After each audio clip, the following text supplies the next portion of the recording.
we go back a step on probability again into some basics and see how some of the stuff that we've been doing combines with this. So, basic probability. Let's check this out. Now, I did number 1 based on the roster, not how many people are actually here today. So, probability of choosing a girl from the students in our class. Okay, when we're going off our regular roster. Basic probability. Oh, Yeah.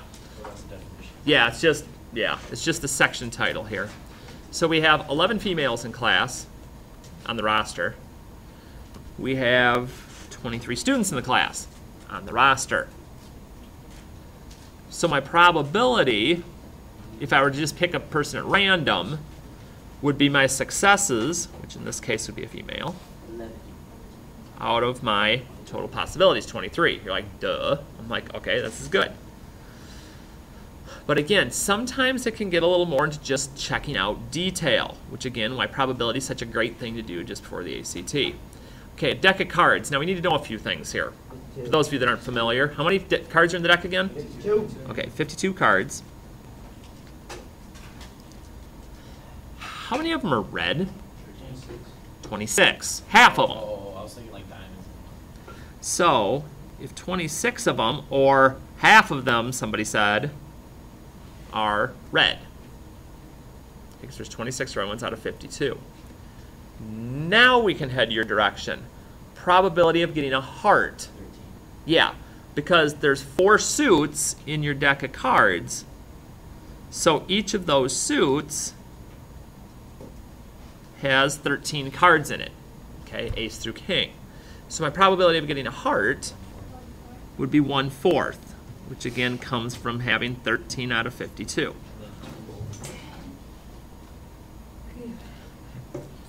Probability of a red 7. 2. Nice. Okay, there's 2 of them, the 7 of hearts and the 7 of diamonds out of 52 cards. So if you were to just grab a random card out of a deck, one out of approximately every 26 times, you pluck a red 7 out. And then my favorite of the group, 0. the black heart. 0. No such thing. No! Just kidding. Oh my. So that's what we're on the lookout for. And sometimes you are. You're going to get something like, you can't have that, and that's true. All right. Rolling a die. Okay. Show the sample space. You're like, what's that mean? Basically, that means is what can you possibly get? Well, if I'm rolling, it should say rolling a die, since dice is plural. So 1, 2, 3, 4, 5, or 6. That's all I can get. What's my chances of rolling a 4? 1 out of 6. Because the only way I can get 4 is if I literally get a 4, because there's nothing to add up or anything since it's just a die. What about my chances of getting an even number? Half, because I'd have 2, 4, or 6, which would give me 3 successes out of 6 total, or half. So I got a 50-50 shot. Probability of getting a number greater than 1. 5 out of 6, because every number besides 1 would be included. So 5 out of 6. And another favorite, our probability of getting 7. 7. Nada. Can't do it. So, you're like, okay, I wish all the probability were this easy. And a lot of times it can be. So, all right, let's see. Bill, John, Sue, and Bob are all up for promotion. Their boss is going to choose a team of 2 people to lead the department. Everyone is equally likely to get the position. Show the possible combinations for the team. In other words, either write them down, put them into a tree chart, or something like that. I like going the tree chart on this. Now, it's just me. So let's say Bill gets the first spot. Who can we pair Bill up with? Well, we could pair him up with John. We could pair him up with Sue. We could pair him up with Bob. So then, now, again, we're looking at combinations. So order isn't something that changes this. So Bill and John is the same as John and Bill. So if I go to the next group, and I say John gets that first position, With Bob. yeah, I can't include Bill this time because we already did that in the first one. But I could have John and Sue or John and Bob, and those would be new ones.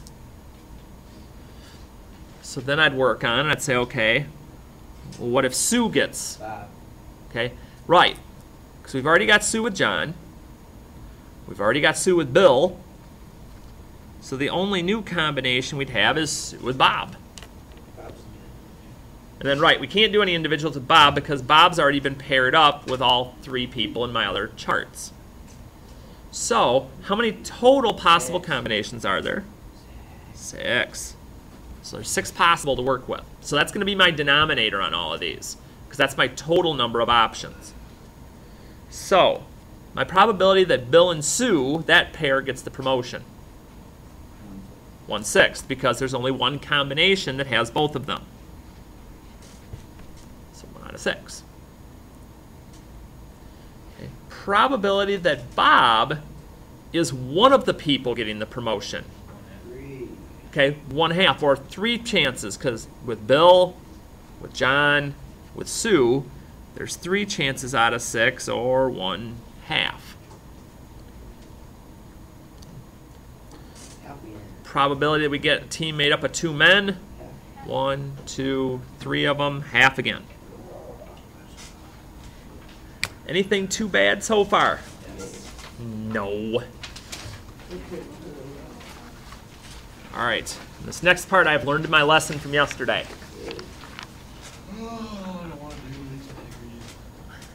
See, now you guys didn't even have to deal with this yesterday. Oh, yes, you guys did. It was 4th hour. They never got to it, and I told them they had to watch it on video.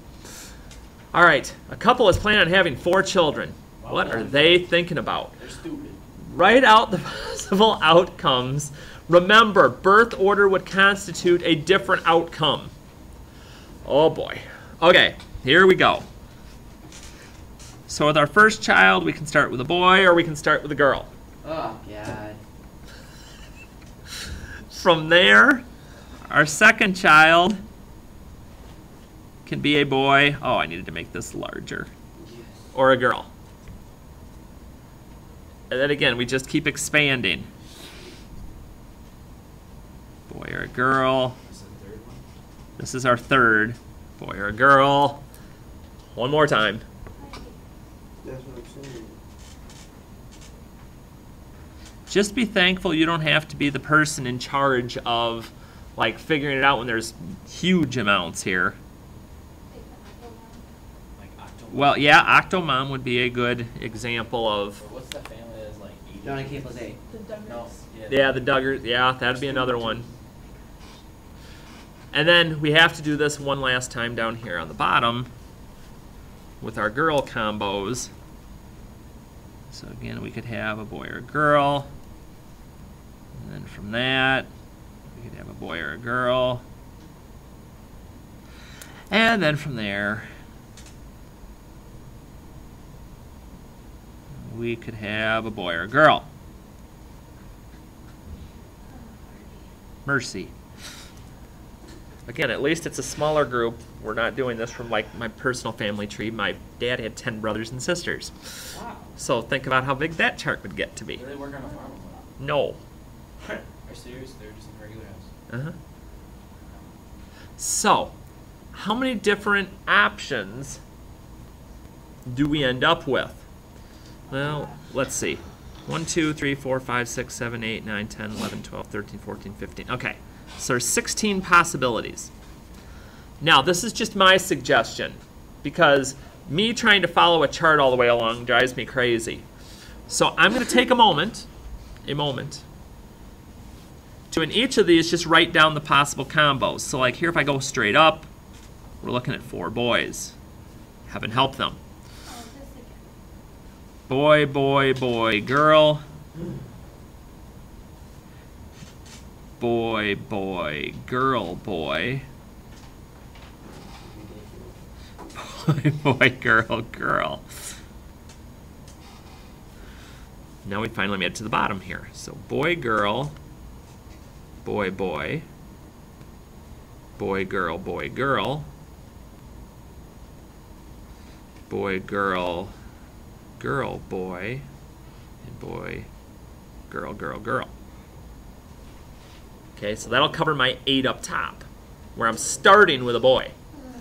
So down below we got those 8, and then we'll finally be situated with these crazy just things. take all those on top and just like make my girls. I wonder if that would work. That's so smart. So you're saying what I would do is I would go girl, girl, girl, girl, girl, girl, girl, boy. Oh, girl, girl, girl, boy. Oh. Girl, girl, boy, girl. Okay, so we're just going to switch all the letters. Girl, girl, boy, boy. So it's like we're taking the inverse. The inverse of this family. Girl, girl. Switch these around. Girl, boy. Girl, boy. Girl, boy, boy, girl. And girl, boy, boy, boy. Okay. That was good. Okay, so we got all of our 16 combos sitting here staring at us now. So out of my 16 chances, what's my chances of getting all girls? 1. 1 out of 16. 1. All boys. And 14.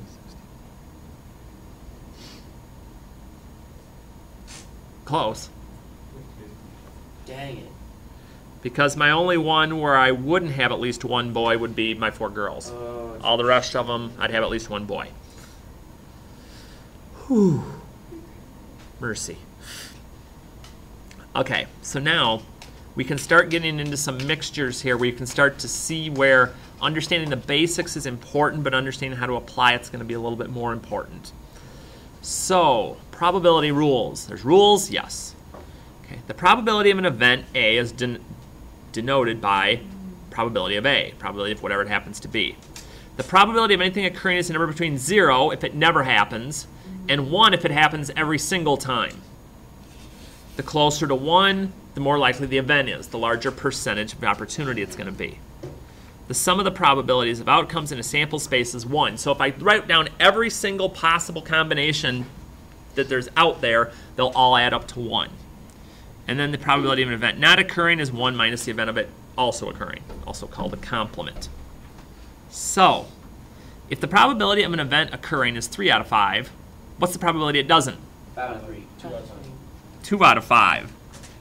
Because if I hit 3 out of 5 is there, it'd be 2 out of 5. Okay? That's the simplest form that this can take.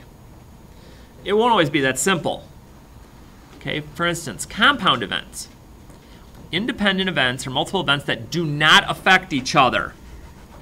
Okay? So completely separate things. So for instance, if I roll a die and flip a coin, me rolling a die and flipping a coin have no impact on each other. It's not like if I get a certain thing on the dice, it eliminates options I have with the coin. Unless.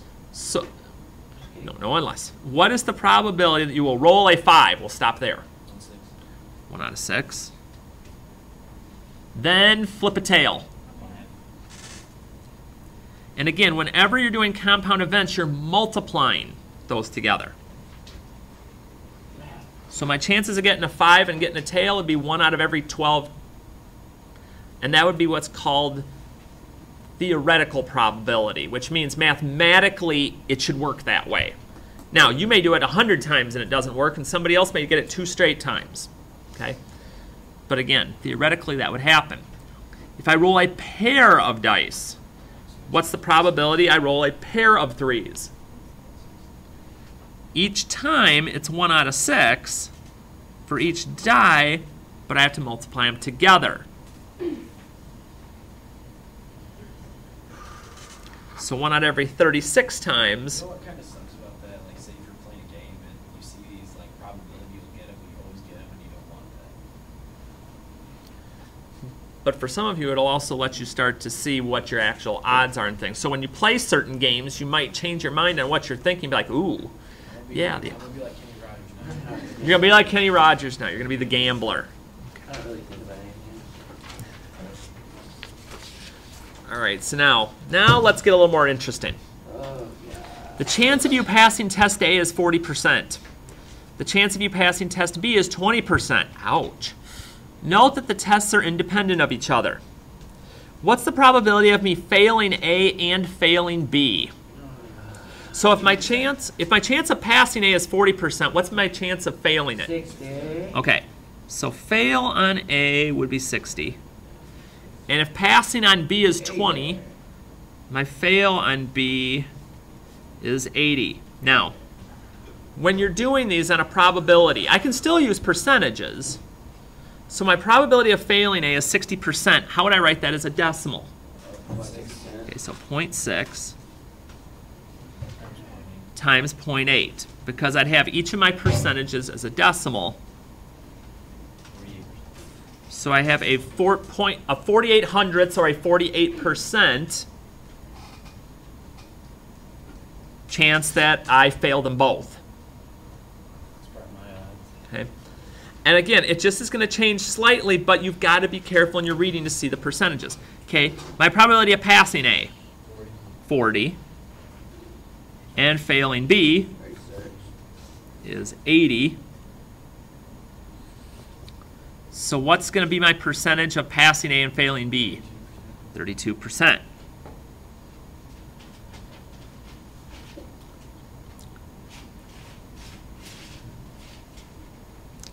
What about fail A, pass B?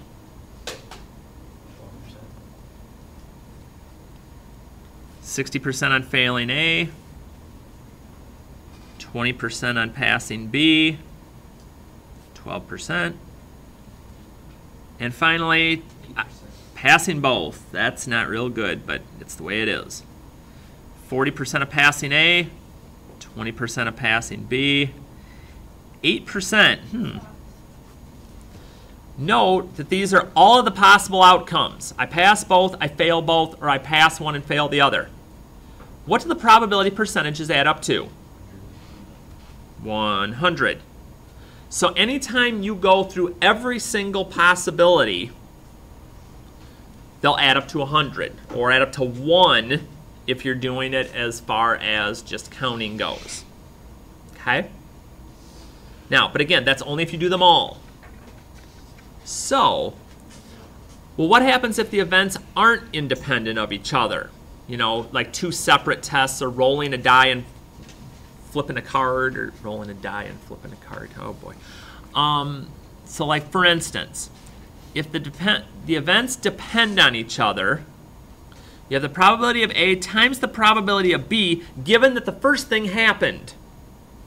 So for instance, I have a deck of cards. What's the probability that you pull 2 aces in a row? Okay? First, what's my chances of getting the first ace? How many aces are there in the deck? Okay, there's 4. So 4 out of 52, which is 1 out of 13 And then 3 for the first ace. Good. My second one would be 3 because I already pulled one of them out without replacement, and there's 51 left.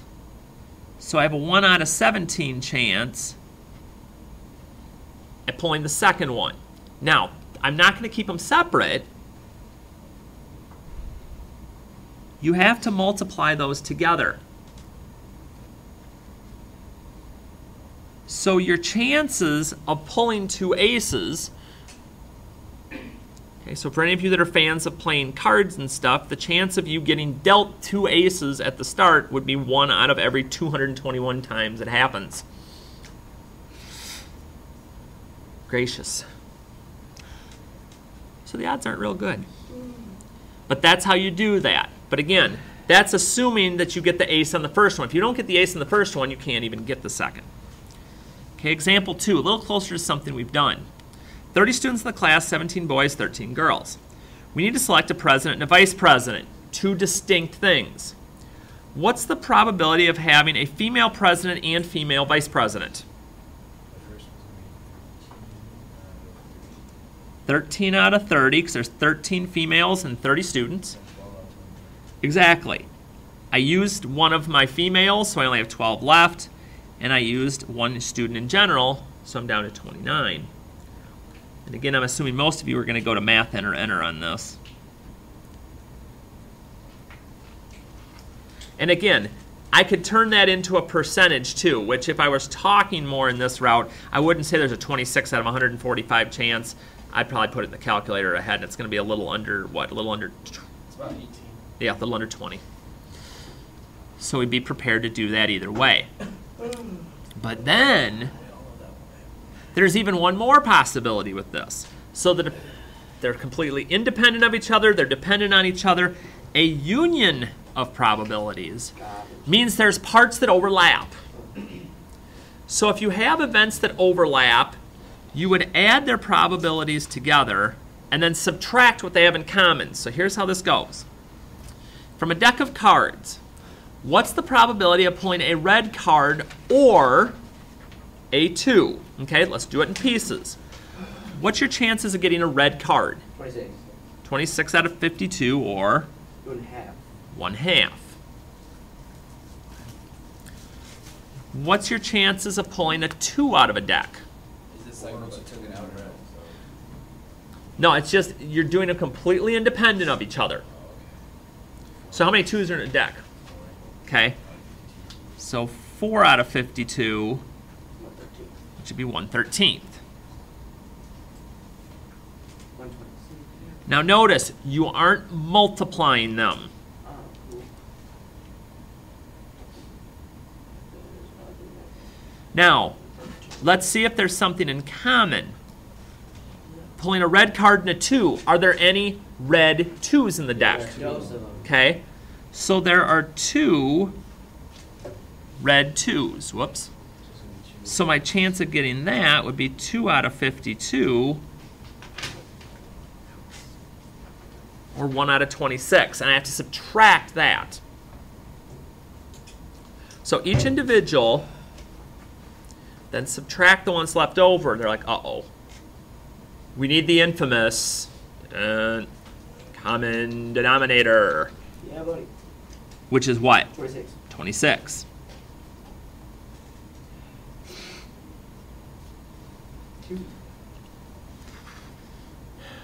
What do I times 2 by to get to 26? 13. 13 times 2 gets me to 26. And now that I have a common denominator, leave the denominator alone. 14. 13 plus 2, 15 minus 1 is 14 over 26. Okay, so 7/13. Little over half of getting a red card or a 2. You just put that on your calculator instead of Yeah, you could. If you wanted to go calculatoring here, you absolutely could. You could, yeah, you could look at this and go, okay, so 1/2 plus 1/13 minus 1/26. Math, enter. Boom. So yeah, you can definitely speed up the process. So let's see here. Second one. Rolling a die. What's the probability of rolling a 6 or a 3? Well, what's my chances of getting a 6? 1/6. What's my chances of getting a 3? 1/6. What's my chances of getting a 6/3? 0. What's my chances of getting 6 and 3 on the same roll? 0. 0. Okay. Mutually exclusive events. trying to confuse us. Okay. So yeah, if they're separate and you cannot get a combo, it's 0. That's why I said a 6/3. So what's 1/6 plus 1/6? 1/3. 2/6 or 1/3. Okay. And that would be my probability. Amen. They're like, all right. You still have more notes. Huh? You still have more notes. Yeah. I'm going to skip around a little bit, but yeah. So no. I know, my God. I'm going to go to example 4.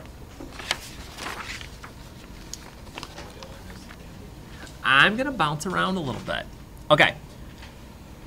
In a math class, Yeah. there are 14 seniors and 8 juniors. 5 of the seniors are male and 4 of the juniors are female. Now, this is just me. I'm seeing where this problem is going to start going. I'm going to get a feel for the other things. So if I have 14 seniors and 5 are male, how many seniors are going to be female? 9. Okay. I'm just going to take note of this stuff now. 8 juniors, 4 female, Quattro. 4 male seniors, or quattro if we're going worldly. Okay. So, my probability, and again, do it in pieces. Juniors. Probability of a senior. 4 male juniors. 4 male seniors. 4 male juniors.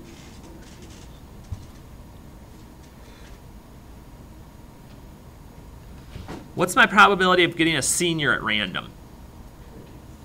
14 out of 22 total. Okay.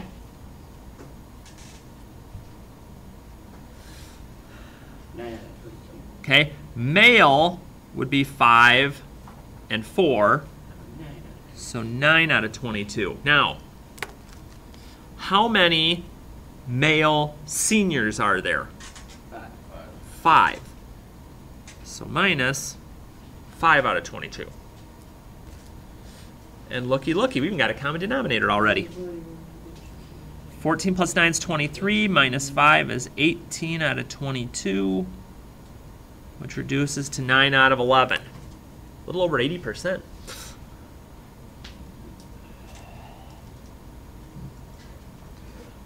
What about junior or female? 8 out of 22. 8 out of 22 with juniors. Where's my females? 9 and 4 is 13. And what about 4. female juniors? 4. 21 minus 4 is 17 out of 22, and that's not going to simplify anymore. And now for our common sense moment of the day.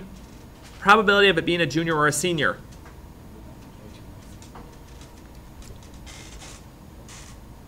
One. Because they're all juniors and seniors. Woohoo. Now, tell you what I'll do. Can I do this? Am I allowed to do this? Okay, if we get this one right, there will only be one more example. Swag. Example 5. The pressure is now on. Your doctor is going over the statistics of a risky operation. The surgery has a 25% failure rate. Hey, but there's a 75%. That's a good thing to make note of. So that means it's 75% success. We're looking at the glass, in this case, 3/4 full. If the surgery works, there is still a 17% chance of infection, There's a better chance. which means there's a what % chance of not having one? 3. Okay, 83% no infection. Again, we'll look at the glass in the much better way. The surgery can fail, and you still will get an infection 3% of the time. Yeah, but 97% of the time we won't. So what are your chances of a successful, part 1, and infection-free, part 2, surgery? So, first things first. What's the chances that my surgery is successful? 75%, but I'm going to use a decimal because I'm going to have to be able to multiply.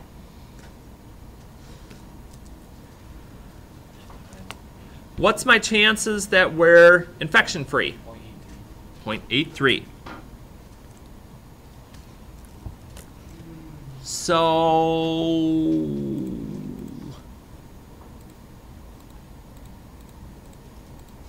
Don't you have to subtract 3%? 62.3%. Now that's an interesting thing to mention. Now here's what we've got to think about a little bit. You have to subtract 3%. Because even if it is success, it's still a 3% chance of getting It's a infected. fail, so it doesn't matter. Nicely done. Ooh. I was going to say, I wanted to let this kind of run, because especially since we've just been getting done working with some of these, where there was that part that was in between, okay, that part where they combine. But here, successful and fraction-free, that 3% that's here Not bad. only goes along if it fails, and that's not the part we're doing. So that's another thing, again, here's my ACT plug, that could end up happening to you. That 3% I'm not even using this time. You might take the surgery. I'm not. So my chances of successful and infection-free are a little over 60%. Okay. But again, that's the reading that you have to do into some of these. This is closer to something you would see on a test than what's the probability of flipping a coin and ooh, it's 1 out of 2. Okay? I'm just saying. So now, let me get to that. Let me get to that last one that I swore was going to be the last one that we are going to do, since some of this we have done already. All right. Flip over here. We're going to flip over to conditional probability. And we're going to play through this example one here, and then we're going to be done. Because we've done trees, we've done counting, we've done all the other things here. So, all right. Here we go. We've got this chart to work with. All right. What's my probability of finding me an independent? 9 out of 40. How many total independents are there? 17 out of it. I agree there's 17 total independents. How many total people are there? 140. Okay, 17 out of 140. Okay. Just kidding. Let's keep coming down. I won't get to the fun ones yet. Probability of finding me a production worker. 2. What's that? 92 out of 140. 92 out of 140. Which reduces. Is this where I laugh and make a funny ACT statement and say this is more like the science test? Yep. So let's see here. Probability. Independent, given that it's a production worker. 8 out of 92. Okay, right, because here's my independence, but the production workers and independents are 8 out of what?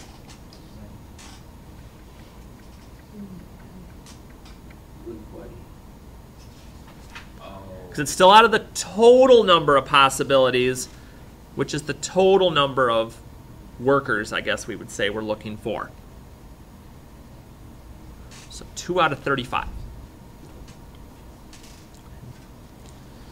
Executive, given that they're a Republican. 34 out of 140, otherwise known as 17 out of 70.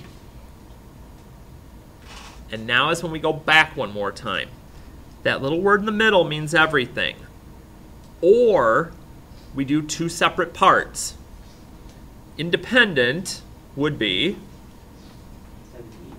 17 out of 140 plus, because we're going to have some things that are mutually exclusive here, my production workers are 92 out of 140. How many independent production workers do I have? 8 out of 140 that are both. So I have to subtract them out because I don't want to count them twice, 101. which would mean 101 out of 140. Okay? So there's a whole lot of different things going on here. So just a reminder,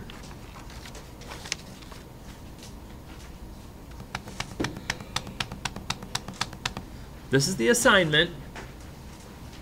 Tomorrow there will be very short notes. And then Monday when you're in here, there's going to be just kind of a general overview of the different things that we've done as far as the sheet goes. So, reminders. The practice A that we had up here at the start, this guy. Okay. Today or tomorrow is fine. Okay.